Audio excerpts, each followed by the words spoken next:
Nasa 120 distressed OFWs na biktima ng human trafficking sa Myanmar at Cambodia nakauwi na sa Pilipinas.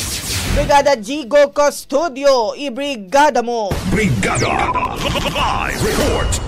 Nasa 120 distressed overseas Filipino workers na pinaniniwala ang biktima ng human trafficking ang na-repatriate mula sa mga scam hubs sa Laos, Myanmar at Cambodia ayon sa Bureau of Immigration. Sabi ni BI Deputy Spokesperson Melvin Mabulak, sa naturang bilang 53 ay mga verified OFWs na may overseas employment certificates. Ayon naman kay Department of Migrant Workers Undersecretary Jerome Alcantara, 12 sa 19 na biktima mula Myanmar ay natukoy na ang kanilang recruiter at nakasampanan ng kaso.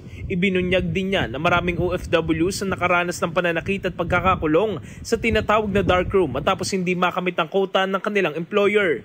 Tiniyak ng DMW at iba pang ahensya ng gobyerno ang tulong pinansyal, psychosocial support at iba pang assistance para sa mga nirepatriate na OFWs. Samantala, sinabi ng Department of Foreign Affairs na mula Enero, nasa 629 na Pilipino na biktima ng human trafficking na ang narepatriate habang 148 na kaso pa ang nananatiling nakabinbin.